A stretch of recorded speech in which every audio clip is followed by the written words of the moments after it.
think they have to be interchangeable. Like what we try to do in an ideal situation is have it be uniform. So no matter where you're consuming our content, we don't really care. So from a high point like watching television, like watching the Super Bowl, to going all the way down to watching NFL highlights, where you do that doesn't really matter to us, whether it's on CBSSports.com, whether it's on CBS Sports Mobile, whether it's on television, it's on CBS College Sports, on cable.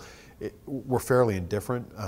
The critical choice we need to make is getting the user to use us with greater frequency than going to somebody like ESPN. Because ESPN is really our only pure competition in the sense that they compete with us on a variety of platforms, where somebody like Yahoo, yes, they absolutely compete with us in the .com world, but to a lesser extent they compete with us in mobile, and they don't compete at all in television or radio. It's pretty easy for us because we say sports very broadly, but reality is sports doesn't exist as a sole entity. I mean, sports is the Chicago Cubs, sports is the UCSB Gauchos, sports is the Olympics, and all those kind of things. So it subdivides itself really, really quickly. So we do this effectively. We do layered targeting on top of our content without even trying to do it, just because we're covering a range of sports and interests. People who have a propensity to follow the Boston Red Sox obviously are also going to follow the Boston Celtics or the Boston Bruins, which is fine, and we can tailor make our content to that.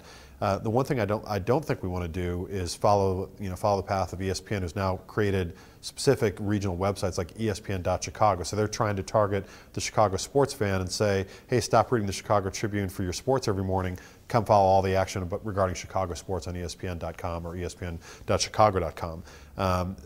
That level of targeting I don't think is useful to us, because it's not really what we want to try to do. We want to provide all the tools inside of our site to help you answer whatever sports question or need that you have. That being said, we're also smart enough, and I think open enough, because we believe in the open web, to say if we can't provide it to you, we'll provide a link that'll help you get to the content that you want. And if you look at how we integrate something like a Bleacher Report, which is a amalgamation of blog sites, that's not really in our best interest to do. I mean, we don't own Bleacher Report. We have an affinity agreement with them, but we don't have any equity. And so if our users started to slowly migrate to Bleacher Report instead of using CBSSports.com, we theoretically would lose. We don't find that happening. What we find is we continue to service their need. They come back to you and say, hey, this was great, and we got my information from Bleacher Report on this, third round pick in the baseball draft of 2007, and I'll come back to you to follow the lead sports stories of the day. I think in 1995 it was basically a fax machine that was on a screen. So people were trying to trade pieces of information that were very static in nature, limited interaction. You and I were in a baseball rotisserie league together. Instead of me going to the fax machine, taking out the weekly stats, putting them in my notebook, calling you up on the phone saying, hey, I won, we're able to see it at basically the same time, the same type of information. Over the course of 5, 6, 7, 8 years, all those tools that supported our fascination or our love for playing fantasy baseball got improved and enhanced, and so on and so forth. And all of a sudden we got to the mid-2000s, and everything that was a written word or statistic or a number was readily available, which is a good thing. The problem is there was limited editorial of a meaningful variety. In other words, a guy like Rick Riley wasn't writing for ESPN.com in 1995, in 2005, and now he is. So ESPN is basically saying one of the best and brightest voices in all of sports editorial. It's really commentary and editorial, but you know what I mean.